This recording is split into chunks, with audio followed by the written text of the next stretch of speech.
Hello, everyone. On behalf of Solo Quarter Group, I am Sakshi, extending a very warm welcome to each and every one of you in our today's webinar on COP28 and Middle East Road to Net Zero. It is my pleasure to be here as your host. We would like to extend our gratitude to our partner Huawei for their immense support to organize this event. And many thanks to our esteemed guest speakers and attendees for their valuable presence in today's webinar. Your active participation has contributed to making this event truly remarkable. I would now request my team to play the commercial video for Huawei.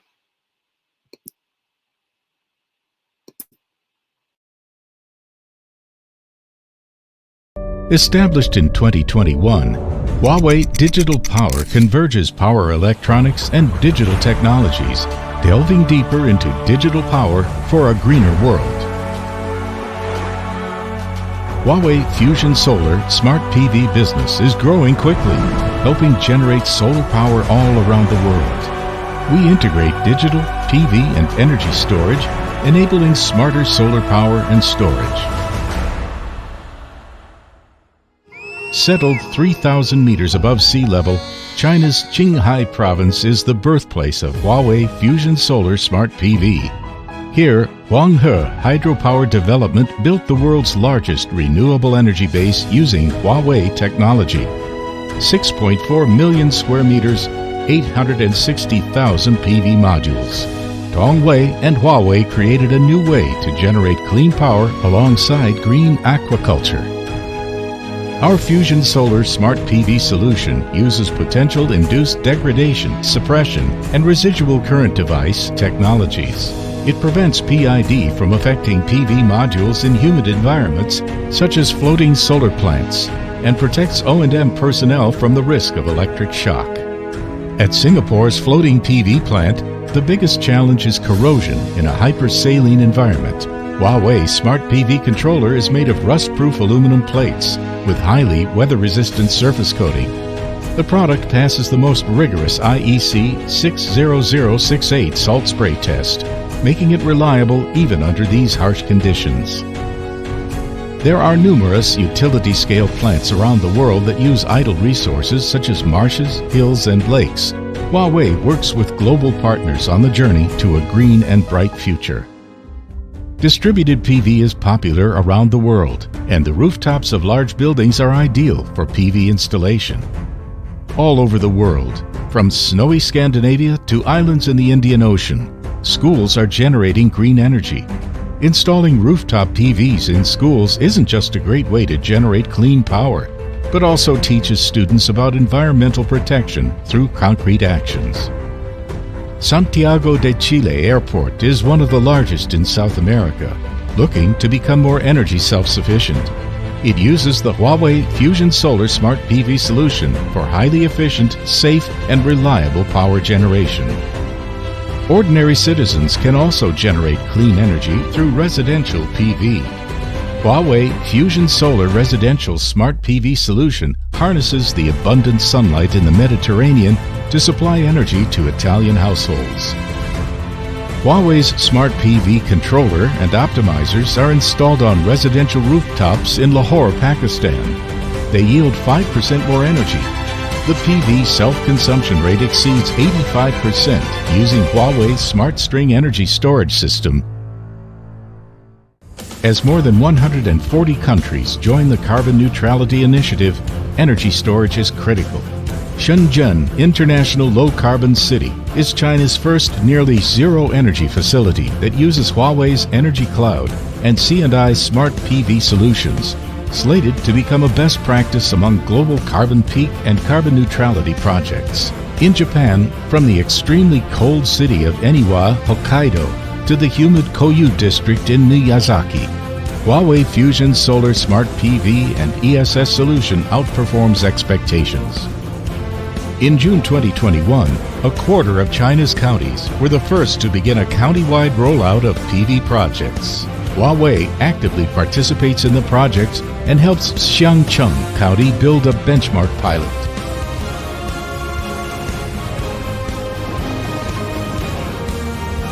Green industries and solar powered homes are the way of the future.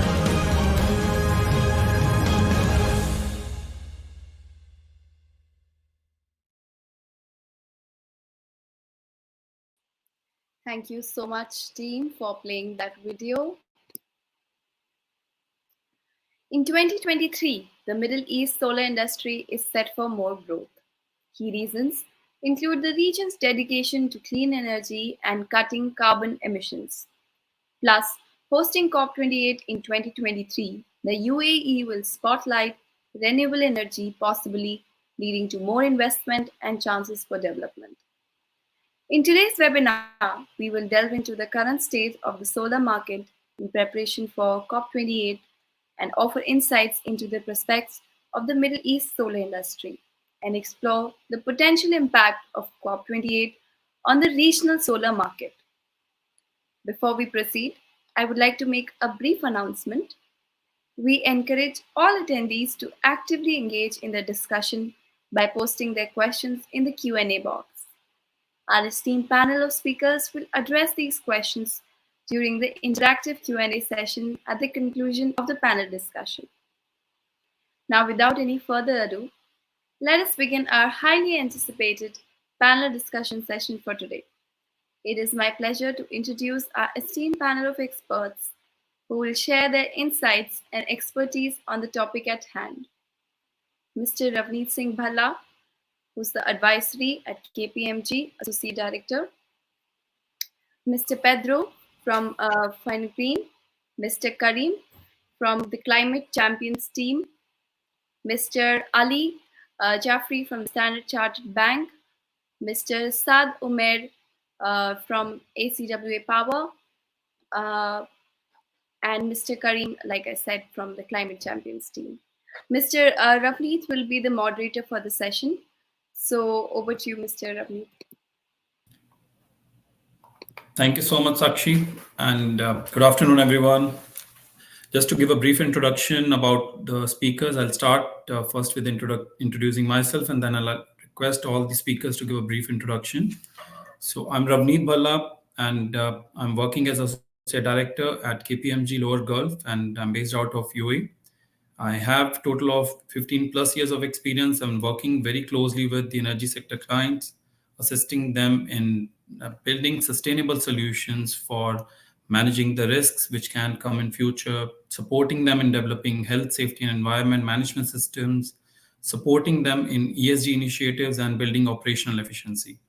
And looking forward to moderate this session. Thank you so much, everyone. And my esteemed speakers, I would start with Mr. Pedro, if you can please give a brief introduction. Of course.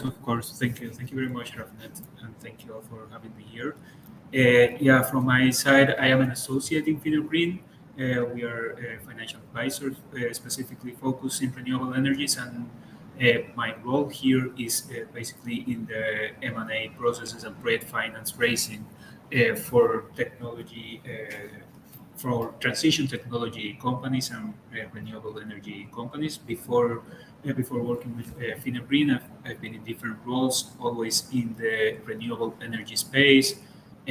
First in Mexico, and first in Mexico as part of Nacional Financiera, which is a Mexican Development Bank, and then in Suma Energia, which is the portfolio company of Actis back in Mexico. And I moving to Dubai. I've been inserted into the region renewable energy sector, where I am now. Thank you very much. Thank you, Mr. Pedro. Can I request Mr. Saad, if you can please introduce yourself? Hi, Assalamu alaikum. Hi, everyone. I am Saad Umar from Aqua Power, and I've been involved with the renewable sector for almost 15 years now, based out of Middle East, and heading solar PV network at Aqua Power.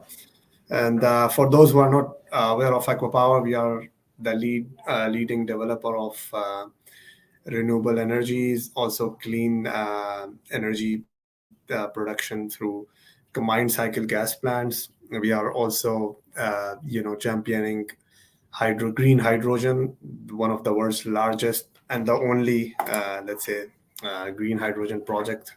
We have recently achieved the financial close off, and we are also leading a solar PV developer and the world largest solar CSP development company. We are based out of Saudi Arabia and very active in the region of Middle East, North Africa, also South Africa, and Southeast Asia, Central Asia. These are our key markets, and then we are expanding, let's say, every passing year. Thank you. Mr. Kareem, can you please go next? Yes, sure. Thank you, Ravneet. I'm very happy to be with you all today. So I work with the Climate Champions team currently. My role is the Race to Zero Fellow. And basically, the Race to Zero is a global UN-backed campaign, which is the large global initiative that provides an umbrella for all the net zero initiatives worldwide. And I'm particularly leading regionalization in the campaign. And definitely one of our top, I would say, two sectors for this year, regions for this year are definitely the MENA region and Africa. And I've had the privilege of working last year with the COP27 Presidency Youth Task Force, and I'm also engaged with the Future Sustainability Leaders program by Masdar. And yeah, I'm very happy to be with you all today. Thank you so much, Kareem. I think one of our speakers is currently facing network issues, Mr. Ali. So Sakshi, you want to give a brief introduction about Mr. Ali once he joins back? Maybe we can continue also with him.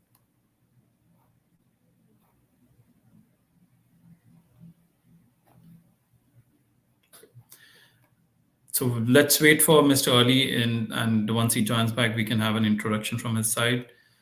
Thank you so much, first of all, everyone, for joining this session. I would start with firstly the agenda that we have as part of COP28. So definitely, it's an amazing event and kind of event that is much anticipated in UAE. Some of the agendas that are part of this COP28, first of all, definitely it's around renewable energy advancements. So UAE COP28 agenda focuses on how we can accelerate and deploy and research the renewable energy technologies by emphasizing on solar, water, and hydroelectric power. The second agenda item is around climate resilience and adaptation of various different renewable energy sources. So this agenda basically aims to impact the climate change through discussions on building resilient infrastructure, sustainable water management, and ecosystem preservation. The third agenda is around innovation in the carbon capture. So UAE plans to spotlight innovative approaches to carbon capture, utilizing and storing the reduced carbon emissions from the industry. Then one of the agenda items is around building circular economy strategies. So definitely COP28 will explore a lot of opportunities on how the circular economy models can be built, which will help in minimizing the waste generation. It will promote recycling, and it will encourage the sustainable water or any energy consumption patterns. The last agenda item would be around sustainable urbanization also. So this particular agenda item will delve into sustainable urban planning, emphasizing smart city concepts, public transportation enhancements, and green architecture to mitigate the kind of challenges that typically the Middle East economies are facing. In the words of His Excellency Mr. Sultan Al Jaber, COP28 UAE is a prime opportunity to rethink, to reboot, and to refocus on the climate agenda. So UAE being a global hub for logistics, transportation, green technology, business, commerce, and tourism. And the country is positioned also to build the bridges and foster consensus to accelerate the inclusive climate progress. So I think this is a very good time to discuss about this topic. And I would start with some of the questions from the panelists, from the speakers. So I'll start by asking Mr. Kareem on how can hosting COP28 help UAE position itself as a leader in global fight against climate change? So thank you, Ravneet, for asking this question and giving the amazing introduction. I would say I am quite lucky to be in the Middle East in these 2 years and being in Egypt and then seeing firsthand the effect that COP27 had in Egypt and the whole region, and the consecutive year we have another COP at the same region in the UAE. So I would say that what I experienced in Egypt, and I hope that it will also, and I'm sure it will also be the same way in the MENA region, the Gulf area, and the UAE, is that unfortunately, most people in our area, in most businesses, most youth, weren't very aware of the meaning of the climate change problem. How can they tackle it? How can they join the global efforts? And that has been seen very clearly in the reflection, I would say, in something like the membership of the businesses and non-state actors in a campaign like the Race to Zero. We have only 1% of our membership from the MENA region, and this is definitely way less than the expected, I would say, membership from such a region with this potential. So I have seen a lot of, I would say, change happening. And it's also very clear seeing it in the UAE, the capacity building, the technology transfer, and the adoption. And the recent, I would say, news coming from the UAE are the great outliers that say they are already on the way. One of them is the UAE non-oil foreign trade sets a new milestone in the first half of 2023. And it's very clear that the Gulf area right now is I would say, moving from the traditional fossil fuel into a new sources of economic development. Also, one of the, I would say, biggest initiatives that UAE is holding towards 2031, which is the UAE 2031 initiative, which seeks to deliver 4 trillion AED in non-oil foreign trade in the next 8 years. So I would say they're definitely laying out very hopeful plans.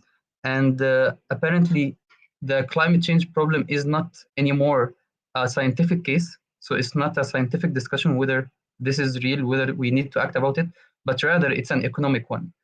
And I would say that the elephant in the room is in the MENA region, specifically in the Gulf area, it's one of the hardest, I would say, to abate regions, considering the reliance on fossil fuels.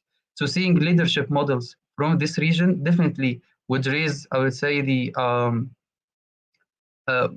ambition worldwide, seeing the leadership examples that they're going to show at COP28. But taking this in mind, I would say that also reflecting on my role, and this is one of the things that I'm trying to focus on, is the race to zero, the mitigation, the decarbonization that is going on worldwide can be the same that's happening in the EU, can be the same that's happening in Africa, can be the same that's happening in MENA region, because of definitely the difference in each of these regions. That's why we must mention just transition. And I think this is something that must be reflected in the transition plans that we have for such companies. And basically for maybe non-expert audience, if there is just transition basically is transferring to a low carbon economy in a fair, equitable way and protecting the workers and vulnerable communities as well. I believe that having a COP28 in the region, and specifically in the UAE, is going to provide a unique opportunity this year for international visibility and sustainability prestige for the UAE, also demonstrating their leadership, the climate policy influence that they can have, specifically on something like the loss and damage fund that is expected to kind of formalize more this year. They can also showcase their innovations, their green investment opportunities, and I'm pretty sure that also the public awareness and education that's going to happen is going to be significant.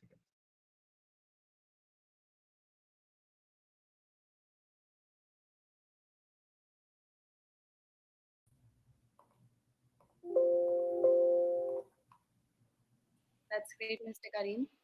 We also have Mr. Ali Jaffrey, who is yet to introduce himself. May I request Mr. Jaffrey to introduce himself?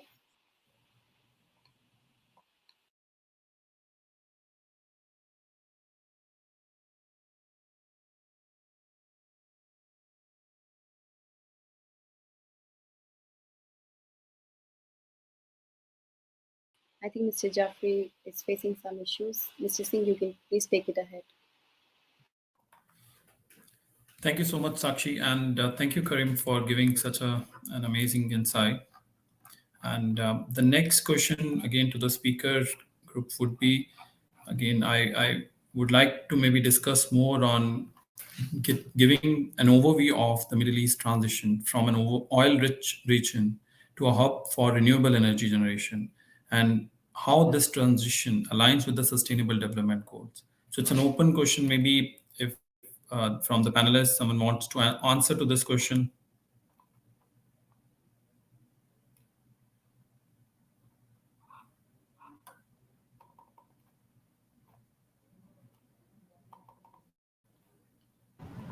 Hi, yeah. So I think I'll speak a few words on this. Um, for we see that UAE in particular and also the region in general is striving for diversifying the economy, and especially uh, apart from climate, we saw that events like pandemic and other such events. So there is definitely a push to diversify the economy, but coming from climate change perspective, which is also being seriously taken in the region, especially UAE, who's you can see UAE as leading the region for now. Uh, we can see that the examples are transition towards a low carbon economy, and we can see the examples with one of the world largest renewable energy programs that UAE is leading. You can find some of the largest solar plants, which are the most cost effective also in the whole world. So it's the global largest PV plants, and also CSP plants in UAE. Also, we can see that the sustainability efforts, and not just climate, and also other forms of sustainability goals UAE has. Even in fact, here UAE you have a minister for climate change. So this is how seriously these initiatives are being taken. Just I wanted to also say something on the previous question you asked, how it is helping UAE, this COP28.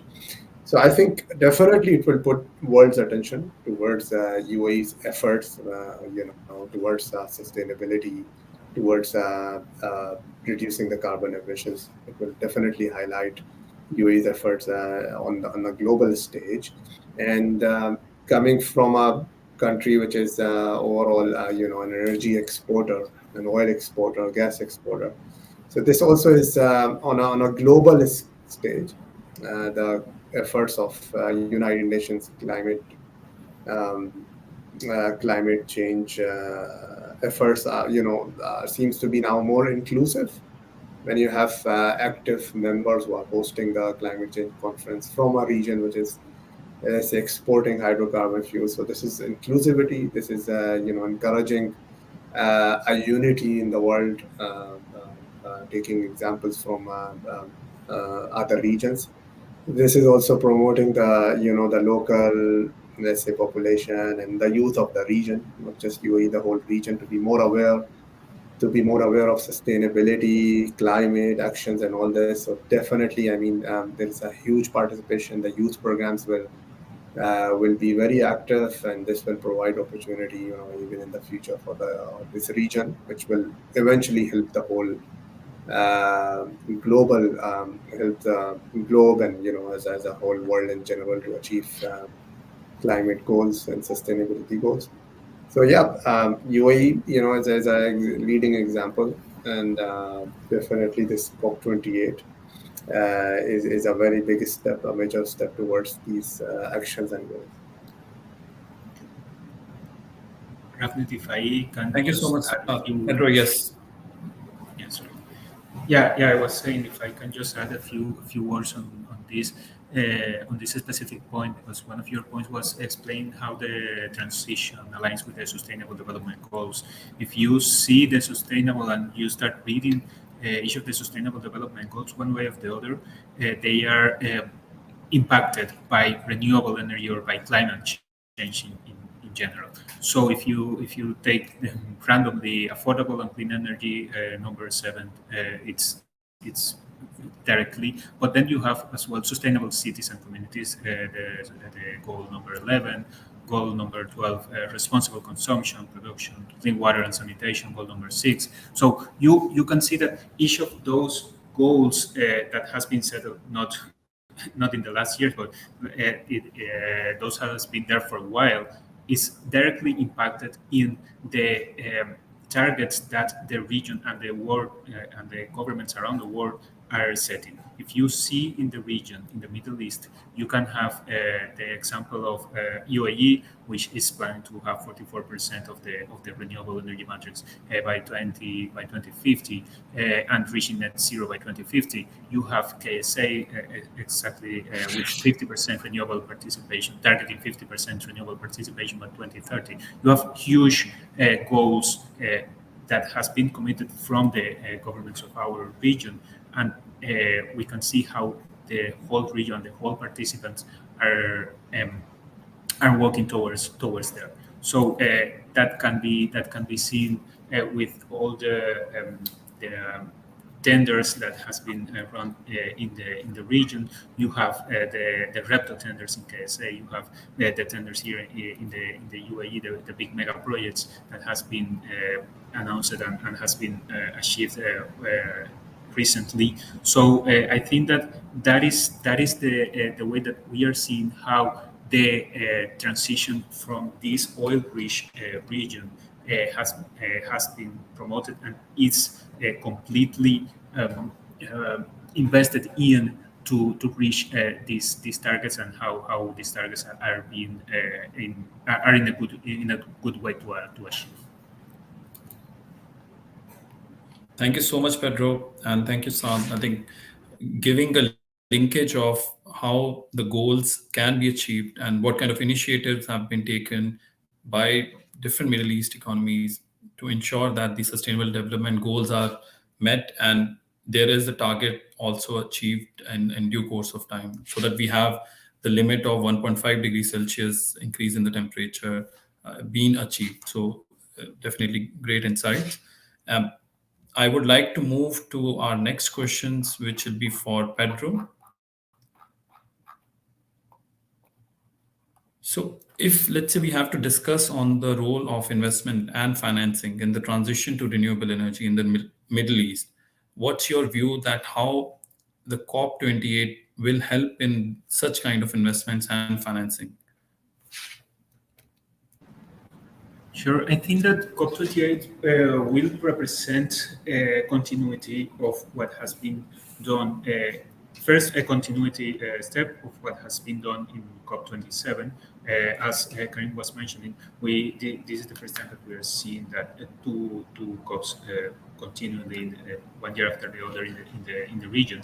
So we can see, at least from our position here in FinaGreen, we are seeing how this continuity from the Egypt players, or those players that were very active in Egypt, are seeing this transition to the UAE, and they know that UAE is a major hub in the region. So this the fact that the COP28 is being celebrated here in the UAE allows to the region to have that sense of continuity, at least from a psychological perspective, that okay, we are in the same region, we are oil-rich countries, but we are committed to this, and that will on tap on these new opportunities, new technologies that are being researched on. So you can see that it will generate a massive attraction of capital and debt into these new technologies and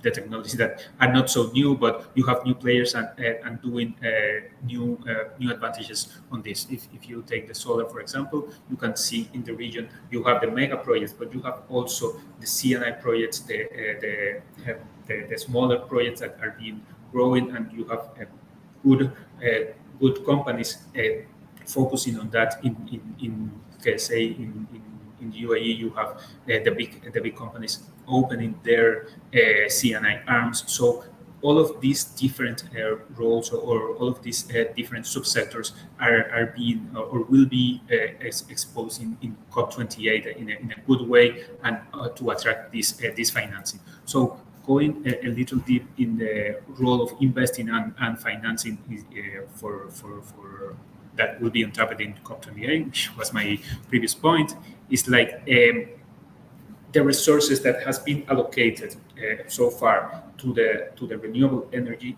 has demonstrated that have a direct impact in other regions for decarbonization. Why? Because of lower LCOE, levelized cost of electricity, and that has been proved for solar and renewables to be lower than fossil fuels. And this generates a virtuous circle where you have a better returns for investors and anyone entering into the sector, and that generates additional research and development to create new technologies. So you can see how the investment into these renewable energy technologies will generate additional technologies that will help in decarbonization and the path that we are all going in.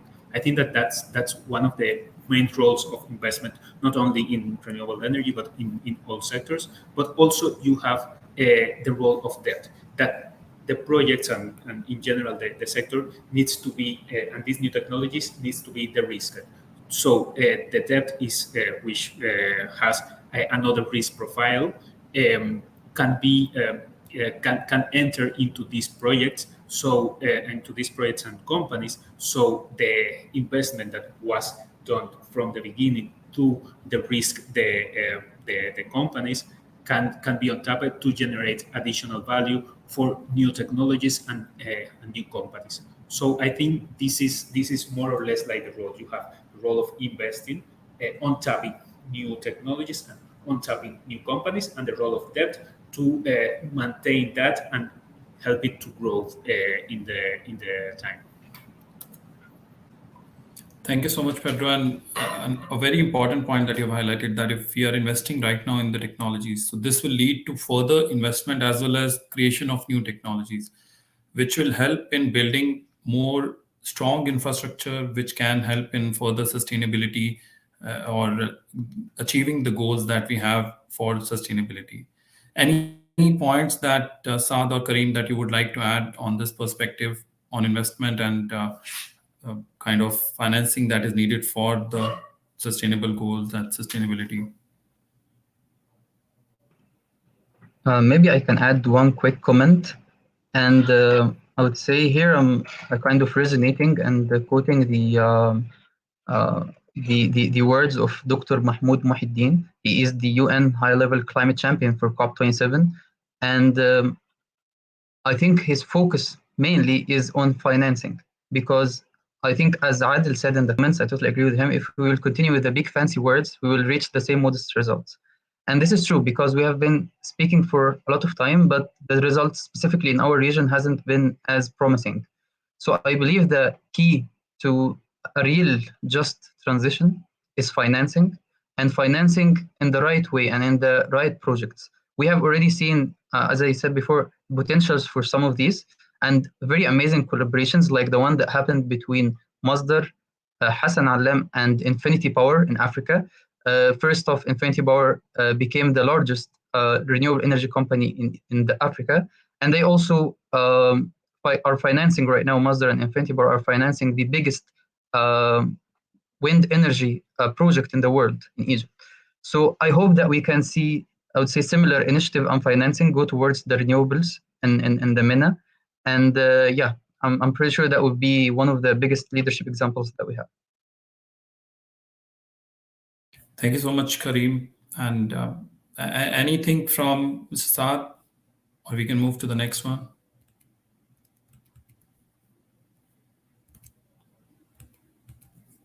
Okay. Thank you so much for answering this particular question. Just to add on few of the areas where maybe there is definitely investment happening and we can see a lot of new projects coming up. First is green hydrogen production. So we know that right now in green hydrogen, there are multiple projects being already initiated or are in the process of initiation. And there has been a lot of investment which is coming in green hydrogen production facilities. So there are a lot of opportunities how we can use green hydrogen in a renewable way, and how basically we can produce and reduce the cost of production of green hydrogen. Then the other area I would like to talk about is on the electrification of the transport. Now, the financing actually helps in establishing, first of all, the charging infrastructure, as well as supporting an adoption of electric vehicles. Now, this a whole region is has been focusing a lot on fossil fuels, and electric vehicles can act as a replacement or as an alternative to use to replace fossil fuels and initiate again a journey towards renewable transport. So, with that, I would like to go ahead with the next question. And this question is to Mr. Kareem. So, as you know that there is a race to net zero, and in MENA region, there is a lot of potential of non-state actors also. What do you think? What's your viewpoint, and how this particular move towards race zero will be fast track in the COP28? Yeah, thank you, Ravneet, for your question. Um, I believe this is like for most of the audience and most of the actors involved here, which is most probably not governmental, non-governmental, and this is the focus of the Race to Zero campaign. All of the non-state actors, and that includes companies, cities, regions, financial institutions, even education like universities and school and healthcare institutions. The main goal of the Race to Zero campaign is to provide an umbrella for all the net zero initiatives worldwide. Why is this important? Because we have all been speaking about reaching net zero, all in each in his own way. But there has been no, I would say, accountability or kind of certification to ensure that from east, west, from north to south, we are all achieving the Paris goal within the non-state actors, because the Paris Agreement was between the governments and not the real economy, which is the businesses and so forth. So it's very important that we ensure the alliance uh, outside from the governments, and we also increase our membership. I think I've mentioned this at the beginning, but it's very important that I would say one of the key takeaways that I hope some of the audience, which are all working in this sector, can take from this session is trying to increase the membership from your organization to a campaign like Race to Zero, whether you are setting a science-based target, like you as an organization saying that towards 2030, I will halve the emissions, and towards 2050, I will become net zero. This is not a new concept. This is something that we have, I think, about 12,000 members right now worldwide. But unfortunately, as I highlighted, you only have 1% membership in the MENA region. I hope that towards COP28, this number increases much more, and we see real commitments that can be tracked and held accountable within the region. I also look forward to MENA Climate Week, which I hope that it becomes one of the stronger climate weeks in the region, whether pre-COP or post-COP28.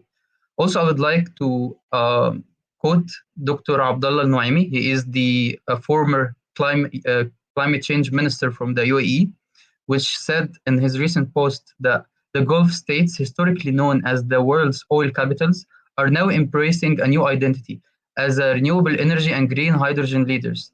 This is just a pivot, it's a revolution in energy. And such examples on this, the leadership example in this, is that Saudi Arabia building NEOM, which is envisioned to be the world's largest green hydrogen plant. In the UAE, they have ambition by 2031 to be one of the top 10 green hydrogen producers. And I think we all know that green hydrogen is synonymous to investing in renewables, because hydrogen is only a storage, it's not the producer itself. And Egypt also announced a lot of mega green hydrogen projects in the Suez Canal, and just established the Green Hydrogen National Council. So I think we are seeing a lot of investment in this area, but it would be very important to formalize this with committing to whether science-based target. I know if some of the attendees are from SMEs, there is an SME hub where you can submit your transition plan and they can follow up and support with you. So yeah, that's it from my side. Thank you so much, Kareem. So my next question would be to Pedro. So you would like to talk about any specific investment opportunities that are emerging in the renewable energy sector following COP28. Would you like to talk about certain examples of these specific investment opportunities? Yes, sure. I think that I would divide it in two categories. First is the kind of projects in terms of size and technologies, and the second one would be in the kind of financing products that will be supporting these kind of technologies or projects. For sure, you can see one hydrogen there. You could see there also battery storage. You can see all of these innovative technologies that will be that is like the new boom now. Karim was just mentioning the hydrogen, the big hydrogen projects in Egypt. You have also the big hydrogen project that is being developed in Oman. So this is like the kind of new technologies that will add up to the blend, let's say.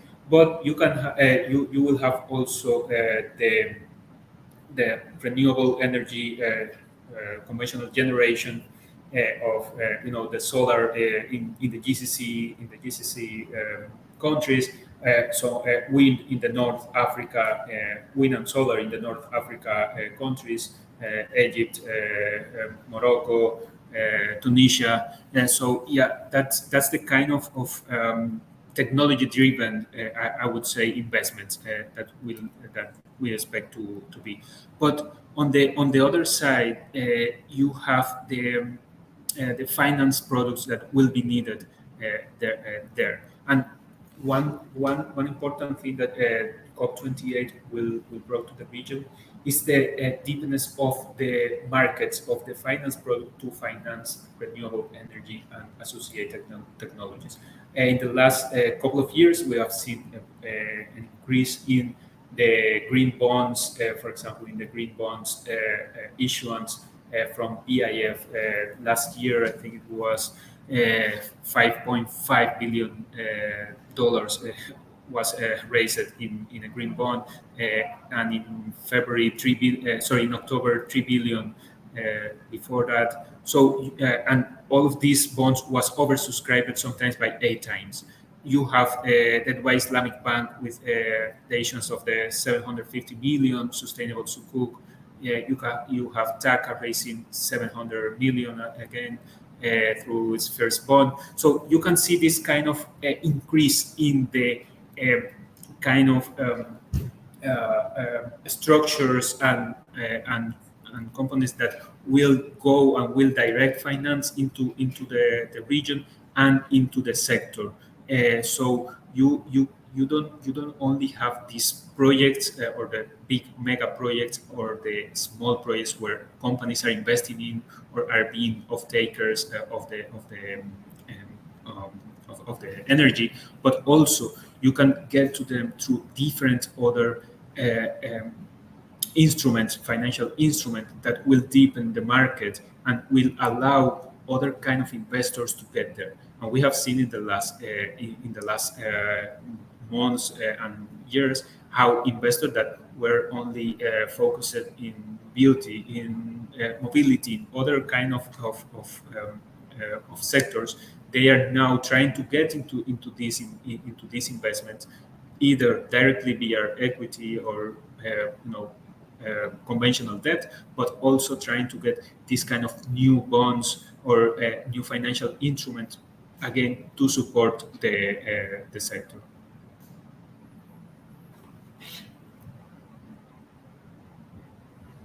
Much, Pedro. And as you rightly covered, multiple areas where there is an expectation of having investment opportunities, especially on green hydrogen, as Karim also talked about that, and even energy storage.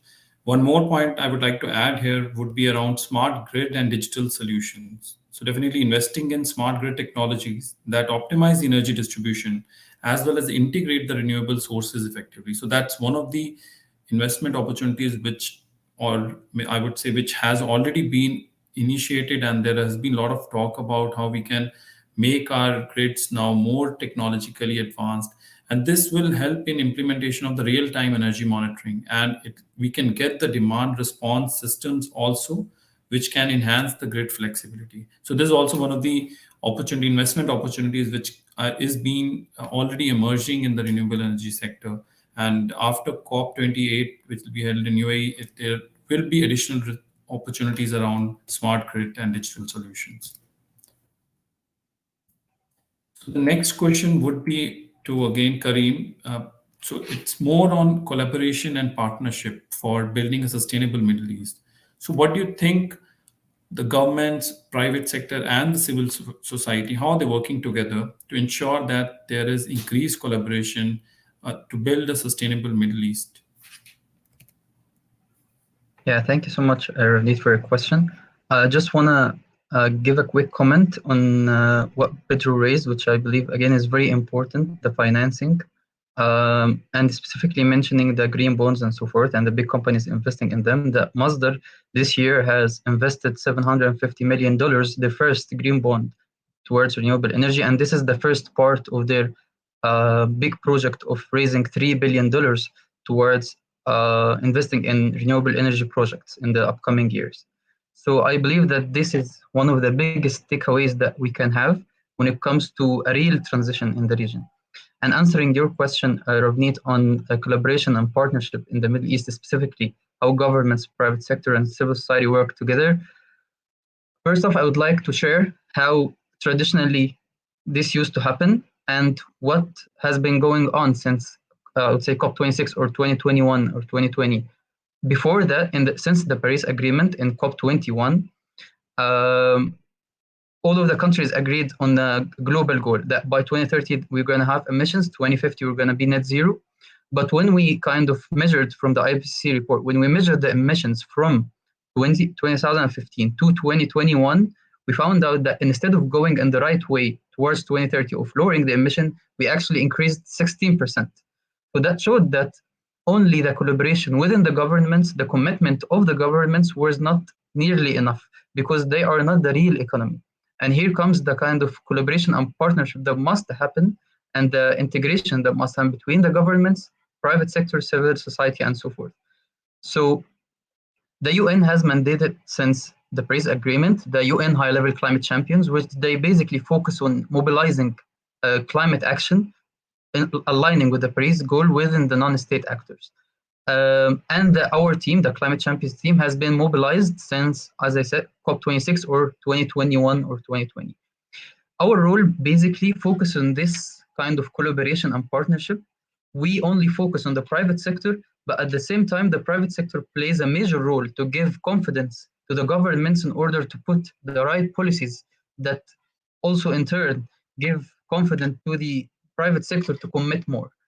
Actually, if you are gonna, like all the 12,000 members that we have, we encourage them in our fifth P, which is called persuade, that they must advocate for climate policy. So it's just not enough for companies today to commit to put transitional plan and follow it. They should also start persuading their governments and their economy into putting the right policies to help mobilizing climate action within non-state actors. I believe that the traditional way of thinking about what's going in the negotiation rooms in COP as a separate thing and what's going in the real economy as a separate thing, that's not going to happen again. And I hope that after the global stocktake that happening this year in COP28, we kind of get new commitments that has more integration between these two sectors, the government and the private sector. And although like this is kind of something that I keep reminding myself with, although most probably the global stocktake that's going to happen, we're going to see that we didn't meet the goal that we have put in Paris so far, and we will have to be more ambitious in order to meet our goal. But there is this quote that I like to remind myself with, and that goes like, I would rather be optimistic and wrong rather than being pessimistic and right. And one of the great highlights of this quote that actually happened last year in COP27 in Egypt was we had the corona problem, and we also had a major economic crisis, and we had political like problems all over the world. But at the same time, we managed to agree on the loss and damage fund, the historic loss and damage fund of mobilizing $100 billion to loss and damage. So I hope that this can happen again, and I hope that we can all be optimistic enough that in COP28 we actually raise our ambitions in collaboration between the governments, private sector, and civil society.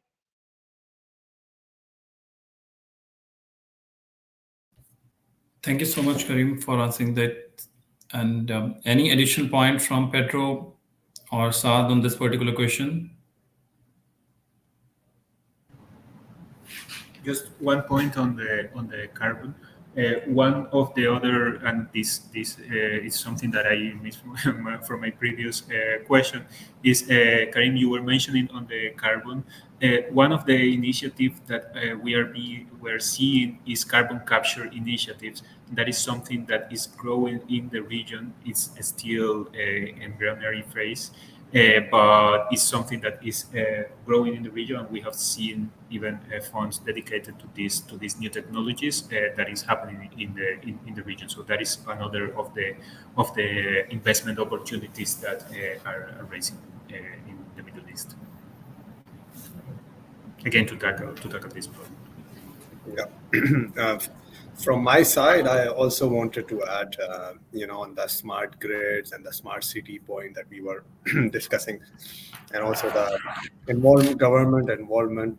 So particularly discussing about this region, already, we have a lot of, let's say, seriousness from the governments now in the region we are observing, led by Saudi Arabia, for example, under their Vision 2030.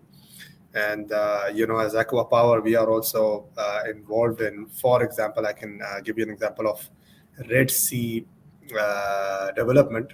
So it's a smart city that will be fully powered by renewable sources. It will be an isolated grid for that smart city, and including Aqua Power is handling not just the supply of energy, but also the desalination of water that has to be from green sources, and then energy storage will be there, obviously, because the city will not rely on the local grid, which is basically from fueled by hydrocarbons. Also, the waste management in smart way, the waste disposal in a smart and sustainable way. So these are all the goals, and these are not just let's say goals in theory. These are actually awarded projects. These are projects under execution. It's one of the mega projects under Saudi Vision 2030. Similarly, everybody knows about NEOM, a lot of initiatives there. Actually, the whole city of NEOM will not even have cars, yeah? So this is all towards, it's a very radical approach, but this shows the intent of the governments, yeah, locally here in Middle East, moving towards sustainable goals, carbon-free future. So there is a lot of push from local governments, and this is being replicated across the region. You see such initiatives being discussed in UAE, in Oman, where they are also very seriously undertaking now the green hydrogen project. And this region is also resource-wise very blessed.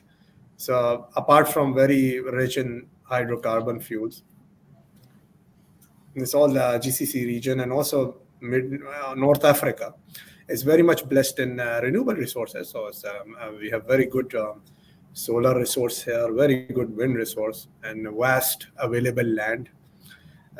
So all of these factors, will keep on establishing this region as a hub for green energy export, and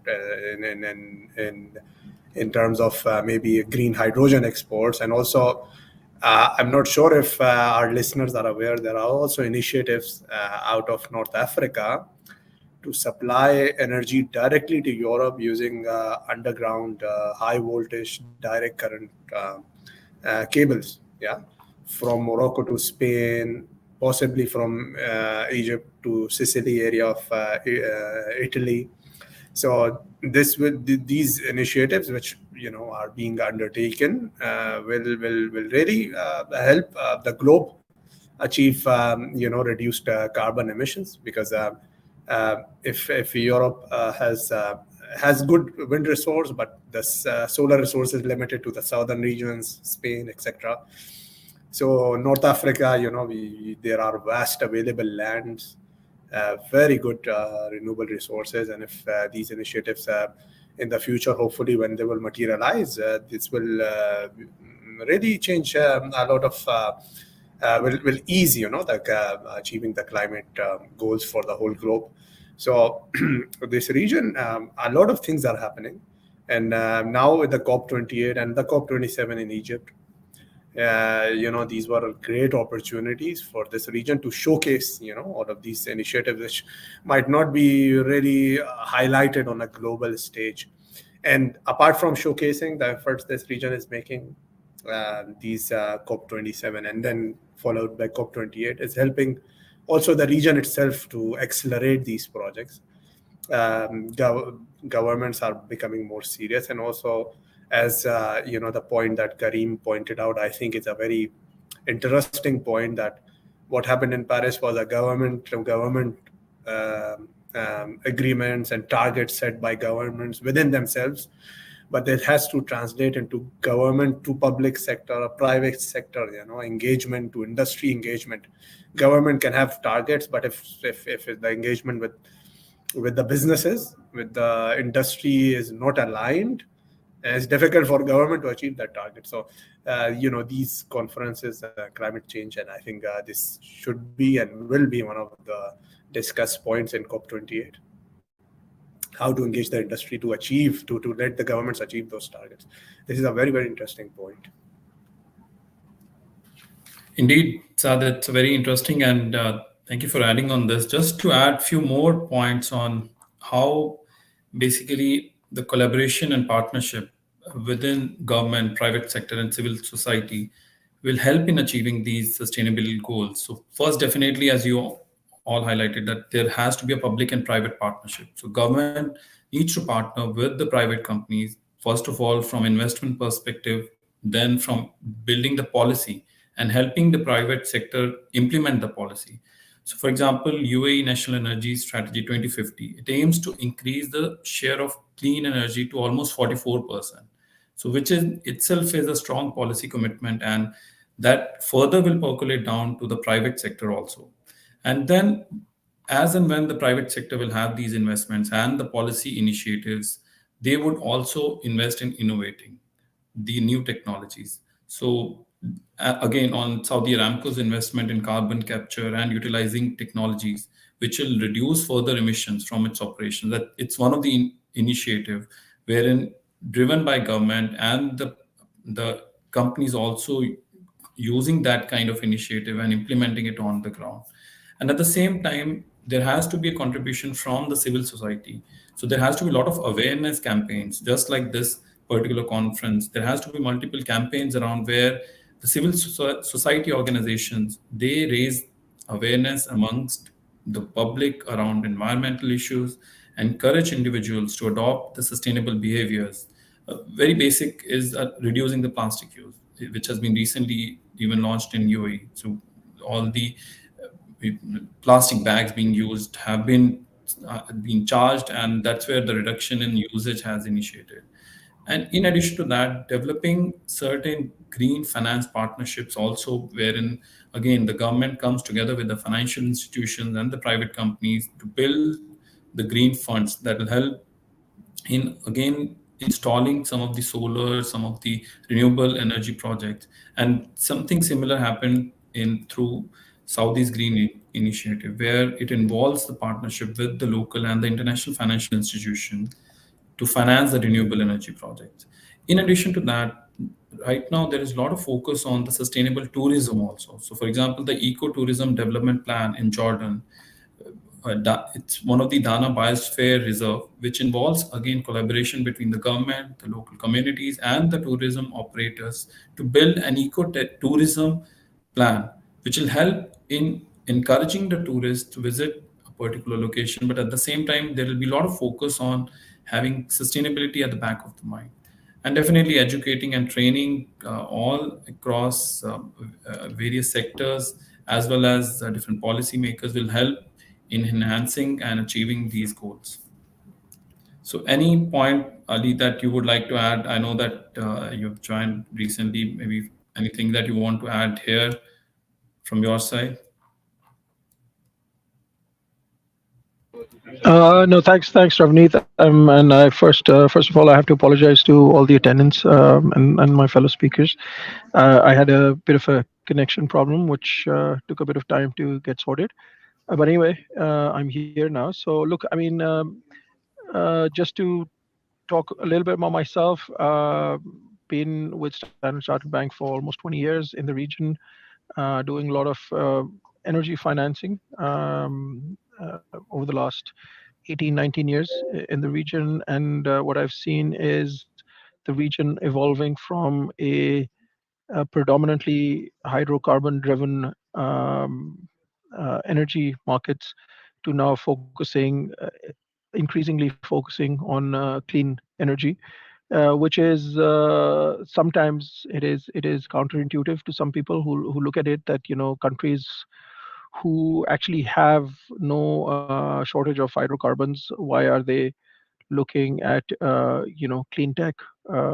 So look, it goes two ways. First of all, it is a fact that while hydrocarbons are available, the governments are, or at least some of the governments are quite responsible, and they know their position in the increasingly globalized world that we live in. The aspirations are to compete with the developed economies of the Western world, and with that aspirations come the understanding of the responsibilities as well as developed economies, and that's why in this region, there has been a very concerted effort towards moving towards renewables.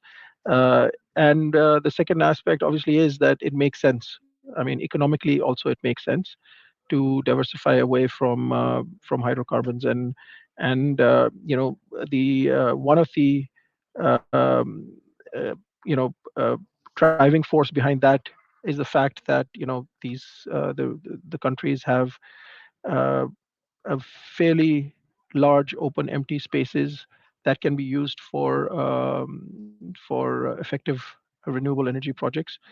There's a lot of capital available in the region, and capital flows from other economies where the growth rates are not always in one direction. So there's a lot of cross-border flows as well. And then there are a lot of not only in international investors, but local investors. I mean, we have Aqua Power represented here, who are quite keen in partnering up with the government to achieve this goal.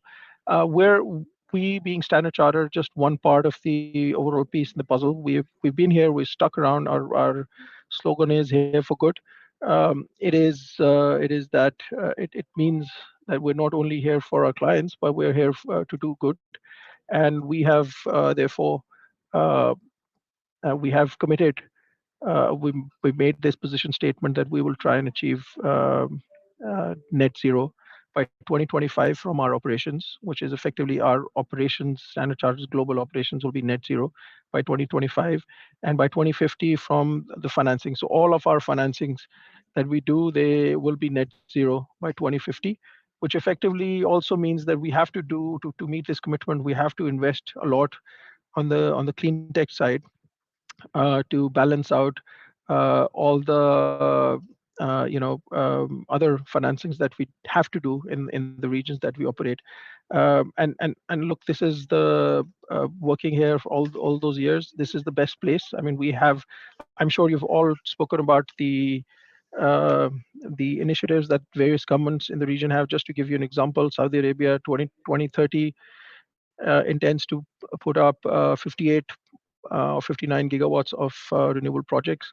By 2030, UAE intends to put up 15 gigawatts of, so that's 73, 74 gigawatts between just two countries, which are the two largest economies in the region, which is a massive shift, because if you look at 7, 8 years ago, there was nothing here. I mean, there was just one small CSP project that was being operated in Abu Dhabi. Other than that, there was hardly anything in terms of the renewable projects in the region. And within 15 years, we'll have a massive renewable capacity coming on.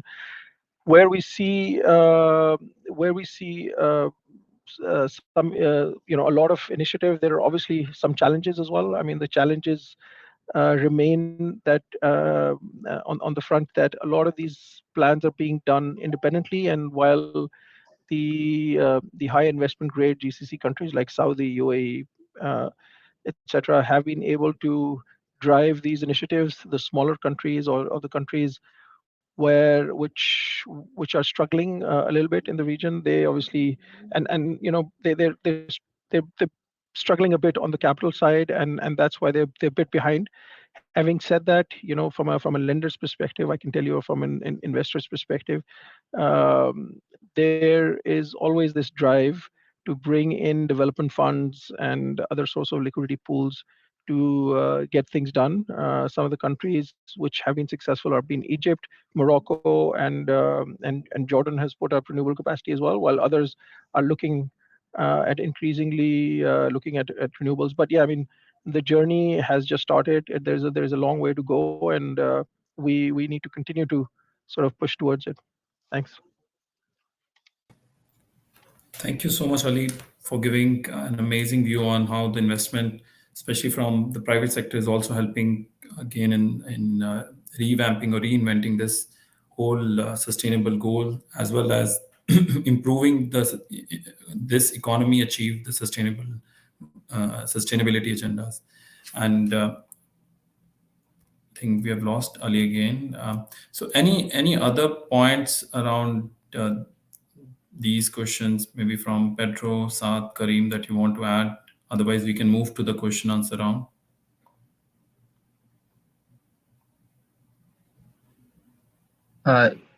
You say that we are gonna move to the questions asked in the chat, right? Yes. I just wanted to give one final highlight, very quick highlight, to kind of wrap up what I was trying to say during all of this session, is that it's very good that we see a lot of potential and a lot of initiatives in the region towards going net zero and also aligning with the global decarbonization goals. But it's very important for everyone that is attending, for all of the audience, and generally speaking, everyone in the Middle East to align with that and giving the right commitments, doing the right transition plans. As I was saying, sign up to a science-based target. If you're an SME, sign up to SME Hub. This global effort is important because if each of the regions is moving in their own way, we will not be able to kind of all align and achieve our goals. So it's very important that one of the key actions that I would like to invite everyone that's attending here with us today is reach out to your organization, see if they have set rigid goals towards 2030 and 2050, and if not, you should advocate for that. So yeah, thank you, Ravneet. Thank you so much for the message, Kareem. And we can move to the question answer round. So I have one question from one of the participants. This is more on the solar energy. So the question is that are we seeing new trends in the solar technology which will bring better ROI? And the reason why the question is being asked is that the uptake towards solar energy is a little slower because of the kind of payback or the ROI, which is in the range of 6 years. So are we seeing any trends in the solar technology? Anyone wants to take this question? Yeah, okay. When we talk about ROIs, it's very specific. Yeah, it's very region specific. It's very scale specific. So for a utility scale, if we talk about utility scale in MENA region and all, so there are obviously there is always a push for new technologies to achieve the lowest cost of electricity. Yeah, and you can observe every 6 months or so there is a new record tariff which comes out from this region. So, and the cost of electricity generated by solar and renewable sources is much less now than the average of the grid, which is basically based on oil or gas. And even in this region where oil and gas is produced, now the solar projects, even the wind projects, are lower than have a lower cost of electricity than the locally sourced oil and gas fuel. So and the private sector is very much engaged. Uh, Gigawatts of projects show up every quarter. So the industry is in very fast pace. It's moving very fast. For CNI and let's say household markets, there are a lot of places where governments need to think of what the policy should be, because it's not very easy to implement a major change there, because you have utilities. Yeah, so if everybody's producing their own power, so maybe it's not in the interest of the distributor or the main utility. So there are a lot of things attached to development in this sector, and also the grid stability in the end is another topic.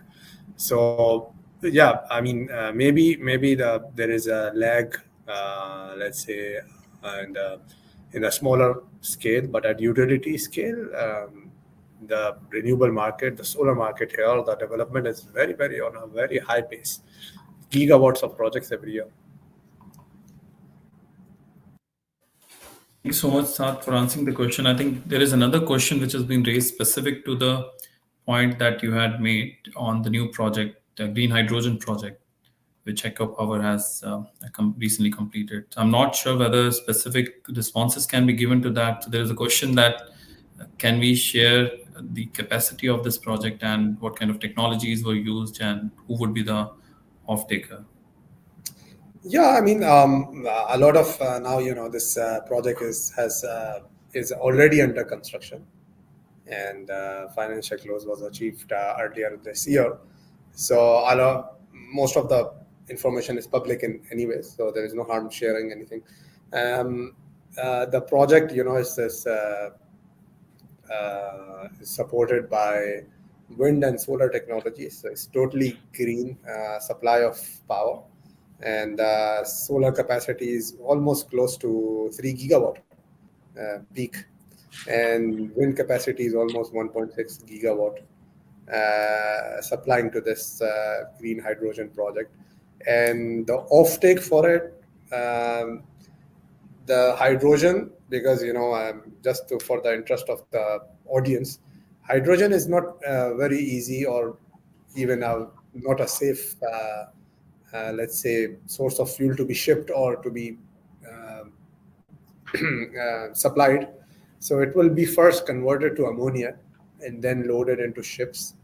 And the offtake for this is coming from Japan, is coming from European consumers.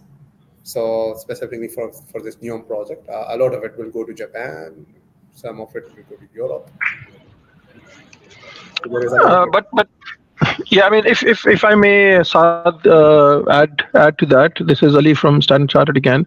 So yeah, when we kind of looked at it at the project as well, we financed, partnered up with Aqua to finance the project. So the capacity, I think, you gave the capacity of the power in it, but I think as far as the hydrogen is concerned, it's 600 tons per day of hydrogen, which will be produced by the project, which is, by the way, making it not only the first utility scale project, but one of the biggest projects in the region. So congratulations to you guys for sticking to it. I mean, obviously, Aqua is more experienced on the power side, but you partnered up with Air Products.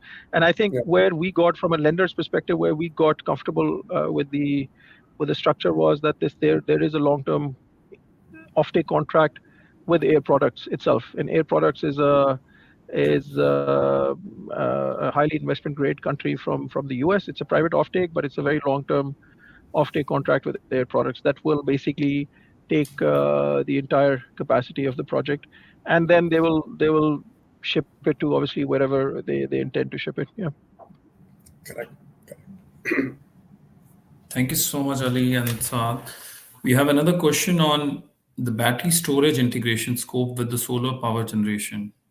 Any viewpoints on that? So there is one question around that. Any viewpoint on how the battery storage integration can be done, and what's the plan for that until 2030?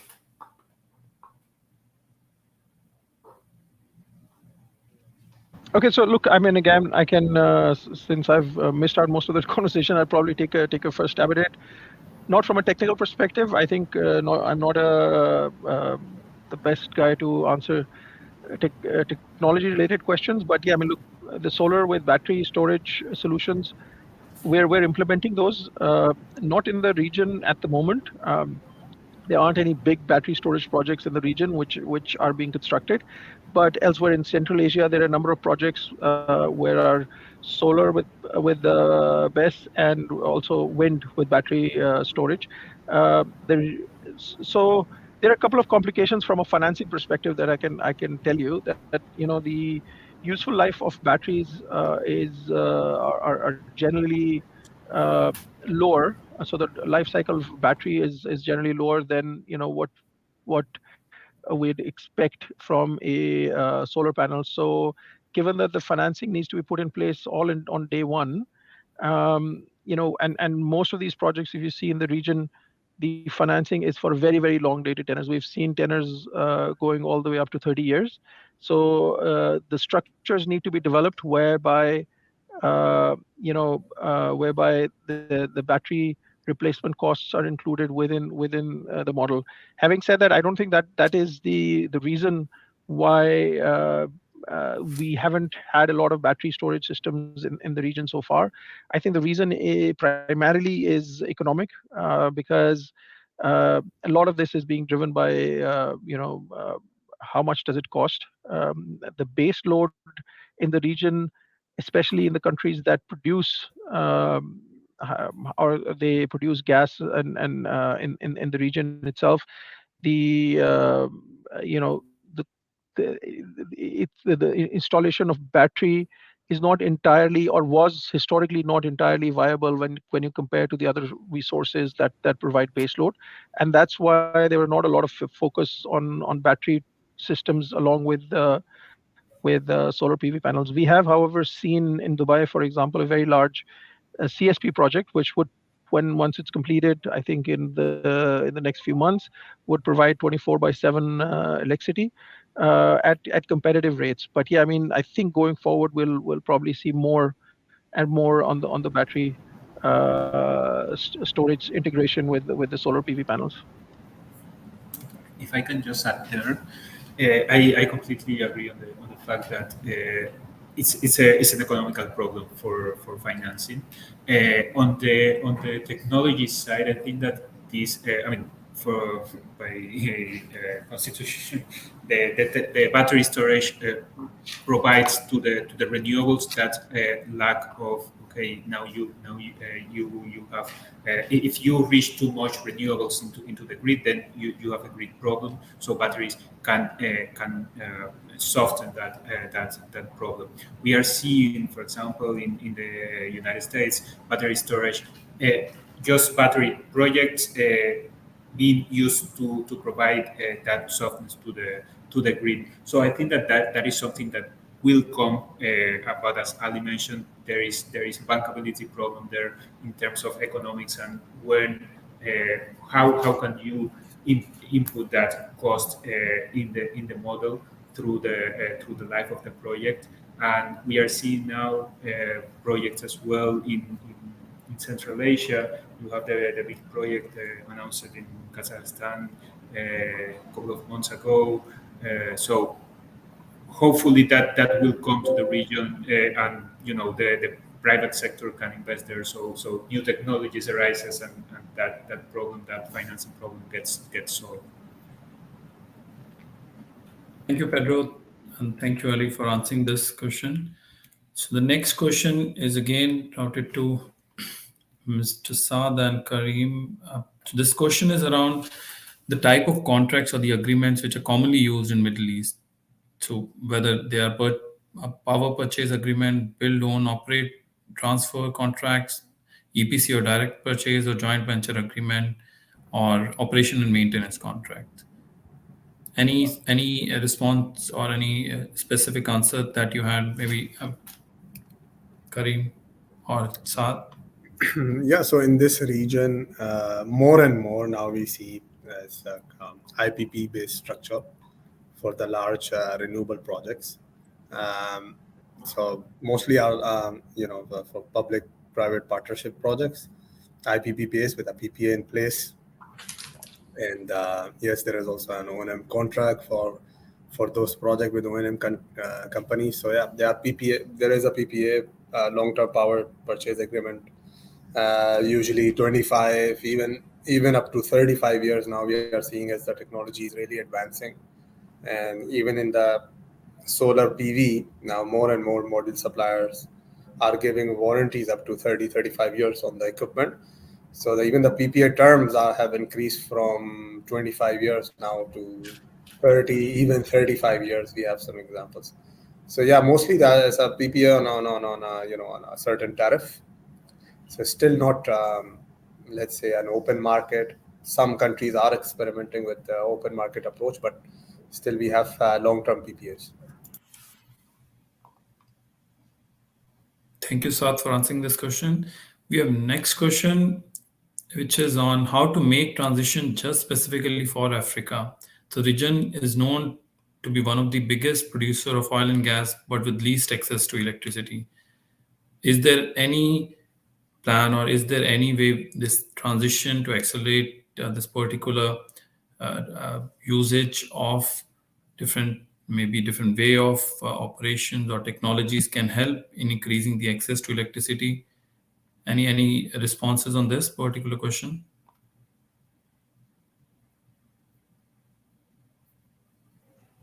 I have just a quick comment relating to the question. I don't think Africa is one of the biggest exporters of oil and gas as a region.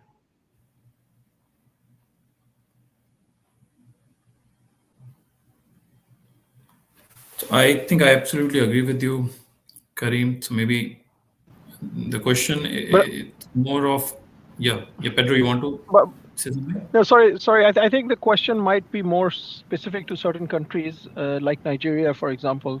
They do produce a lot of oil and gas. Libya also, but yeah, I mean, it is an issue.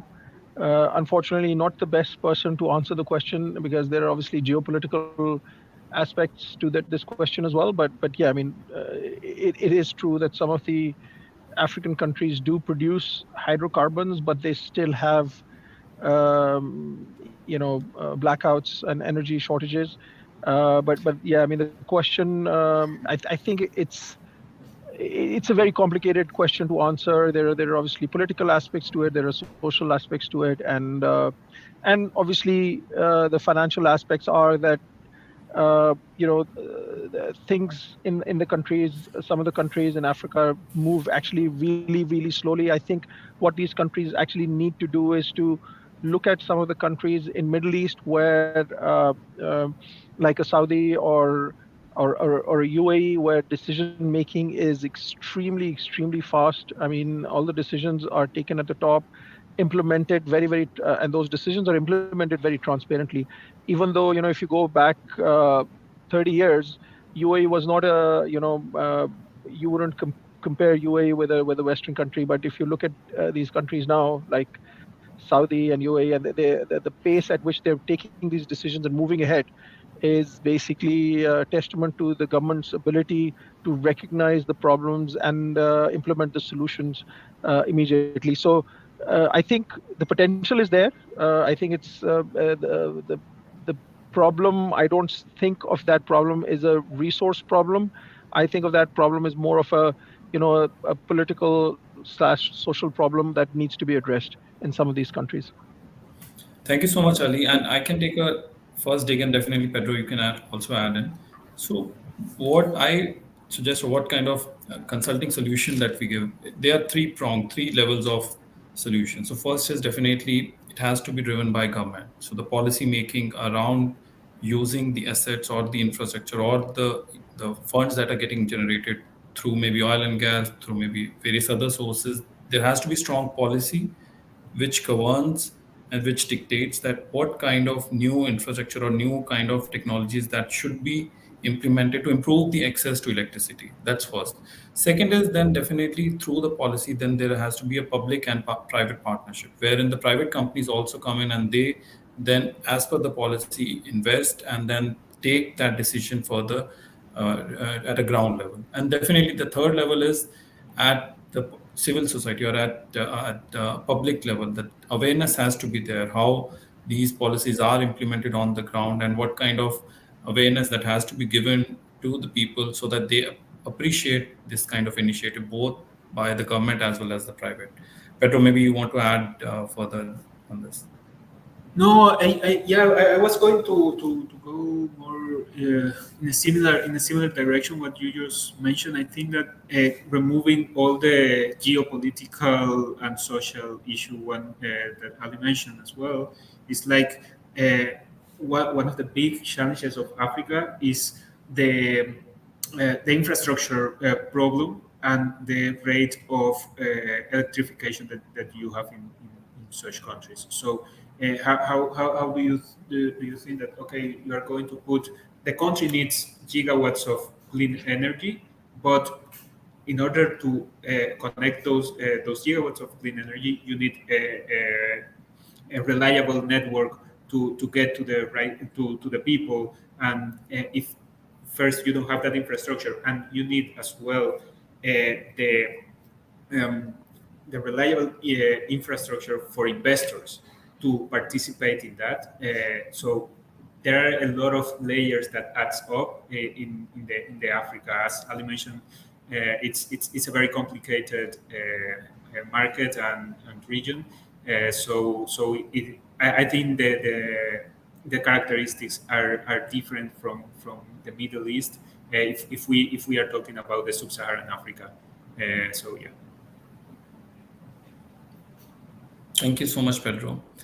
And over to you, Sakshi.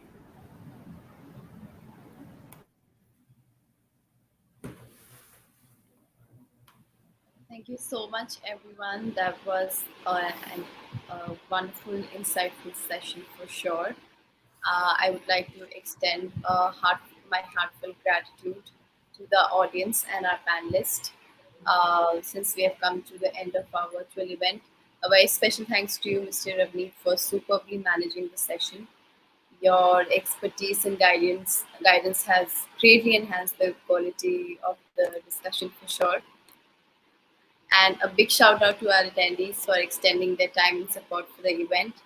Thank you to our sponsor partner Huawei for being a crusader here. As we conclude this event, we assure you that we will be back with more exciting sessions soon.